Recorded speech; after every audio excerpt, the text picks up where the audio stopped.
সামনে যখন মালাকুল মউত হযরতে আজরাইল সামনে এসে দাঁড়িয়ে যাবে, তখন কিন্তু আপনার চোখগুলো বড় বড় হয়ে যাবে, হাতগুলো ছেড়ে দিবেন, আপনি উঠতে চাইবেন, আপনাকে উঠতে দেওয়া হবে না। ফেরেশতারা আপনাকে বসিয়ে দেবে জোর করে হলেও। ওই সময় অনেক গ্রামে অনেক জায়গায় দেখা যায় ওই মানুষগুলোর, কোন মানুষগুলো, যেই মানুষগুলো মৃত্যুর বিছানায় শুয়ে পড়ে মৃত্যুর আগ মুহূর্তে ওই বান্দা, ওই গোলামের আত্মীয় স্বজন যারা আছে, সন্তান আদি যারা আছে, তারা কিন্তু কোরআন তেলাওয়াত করে। কথা বলেন ঠিক কিনা? শুধু কোরআন তেলাওয়াত নয়, আত্মীয় স্বজন যারা আছে, মেয়েগুলো যারা আছে, দুইটা ফুটা চোখের পানি ছেড়ে দিয়ে বাবার জন্য কেঁদে কেঁদে দোয়া করে, মায়ের জন্য কেঁদে কেঁদে দোয়া করে। পানিটার বাপরা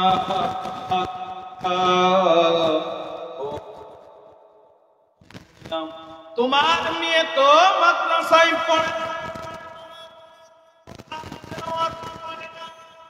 তোমার মেয়ে তো আল্লাহকে ডাকবে, কোন নাম বলে, কি নাম বলে আল্লাহকে ডাকবে? এইভাবে ডাকলে আল্লাহ খুশি হয়, এইভাবে ডাকলে রাসূল খুশি হয়। তোমার মেয়ে কিছু জানে না। আর যখন তুমি তোর সচ্চাই ওই মৃত্যুর বিছানায় শুয়ে পড়বা, মৃত্যুর বিছানায় যখন থাকবে, তখন তোমার অবস্থাটা কি হতে পারে? তোমার অবস্থাটা কি হতে পারে? যাদের সন্তানাদি, যাদের মেয়ে সন্তান মাদ্রাসায় পড়ে কোরআন শিখেছে, কোরআন তেলাওয়াত পড়ে, মাত্রা মাসাইল পড়ে, কিভাবে ডাকলে আল্লাহকে পাওয়া যায়, কিভাবে ডাকলে রাসূলকে পাওয়া যায়, ওইভাবে যখন ডাকবে,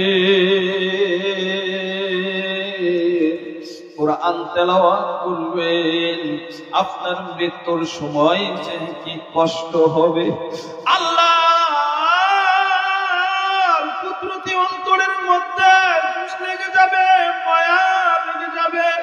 আল্লাহ তো রহমানুর রহিম, মানুষের মধ্যে দয়া যতটুক আছে, মা বাবার মধ্যে যতটুক দয়া আছে, তার থেকে তো আল্লাহর কুদরতি অন্তরের মধ্যে দয়া বেশি, দয়া বেশি। যখন আপনার সন্তানেরা আপনার পাশে বসে কোরআন তেলাওয়াত করবে, ফেরেশতারা বলবে, এ মালিক,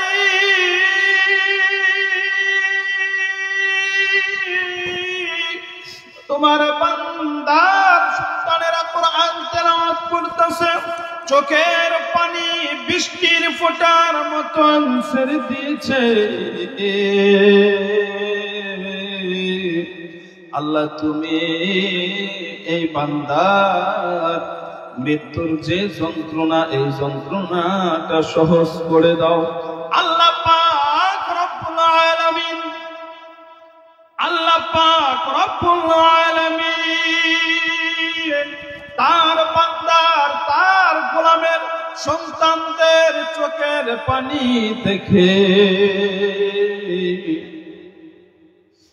তার সন্তানদের আহাজারি করার কারণে, কোরআন তেলাওয়াত শোনার কারণে আজরাইলকে বলবে, এরে আজরাইল, সাবধান সাবধান সাবধান, আমার এই বান্দা, এই গোলাম, ওনার যে সন্তান ছিল, তাদেরকে কষ্ট করে মেহনত করে দিনকে দিন মনে করে নাই, রাতকে রাত মনে করে নাই, কষ্ট ফিকির করে তার মেয়ে সন্তানদেরকে মাদ্রাসায় দিয়েছে। পাশে বসে বসে, বাবার পাশে বসে বসে, মায়ের পাশে বসে বসে আমার কালাম তেলাওয়াত যখন এইগুলা বলবে মালাকুল মাউত আজরাইল এমন ভাবে জান কবজ করবে, কেমন ভাবে ও কলিজার টুকরা যুবক ভাই, ও পর্দার আড়ালের মা বোনেরা, যাদের সন্তান মাদ্রাসায় দিয়েছে, কোরআন তেলাওয়াত শিখেছে, কোরআন শিখেছে, হাদিস শিখেছে, এ বাজান তাদের কপালটা না কতই না ভালো, কতই ভালো।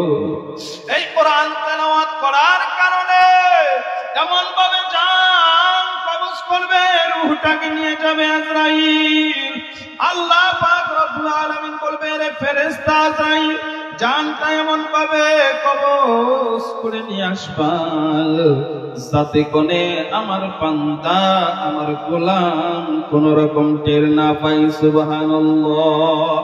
এ বাজান দেখেন না যাদের সন্তানগুলো, শিশু সন্তানগুলো মায়ের বুকের দুধ পান করার সময় কোন ভাবে কিভাবে ঘুমিয়ে যায় আপনি নিজেও কিন্তু টের পান না। ঠিক যাদের সন্তানগুলো মাদ্রাসায় পড়ানো হয়েছে, যাদের সন্তানদেরকে কোরআন শিক্ষা দিয়েছেন, এই আপনার মৃত্যুর যন্ত্রণা তাদের কারণে আল্লাহ পাক রব্বুল আলামিন কমিয়ে দিবেন। চিল্লা পড়েন সুবহানাল্লাহ। তাই আমি এই এলাকার বাপজানদেরকে অনুরোধ করে বলবো, ও পর্দার আড়ালের মা বোনেরা, খেয়াল করে শুনতে হবে। তুমি তো মাদ্রাসা না থাকার কারণে কোরআন শিখতে পারো নাই, চার কালেমা কারেক্ট বলে তাও জানো না।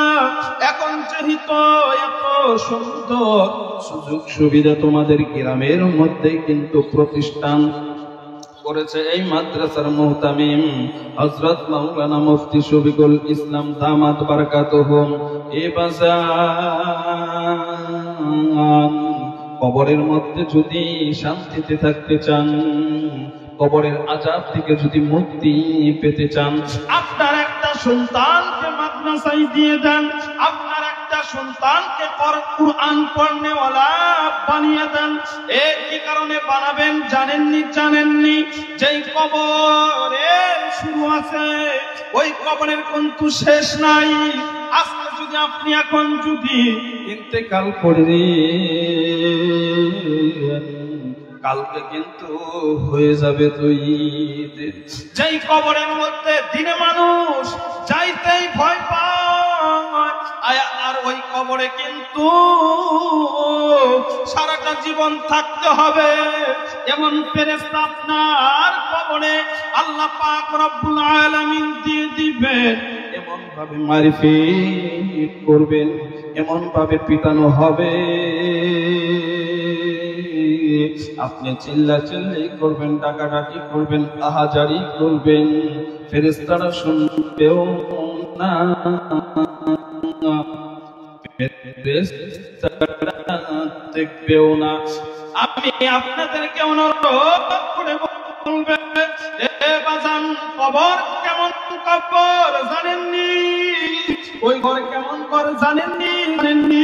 দুনিয়ার মধ্যে আপনার সন্তান আপনার সাথে সঙ্গে বিপদে পড়ে গেলে আপনি দৌড়াইয়া যাইতে পারবেন, কিন্তু কবর এমন একটি ঘর, কবর এমন একটি জায়গা, ওই কবরের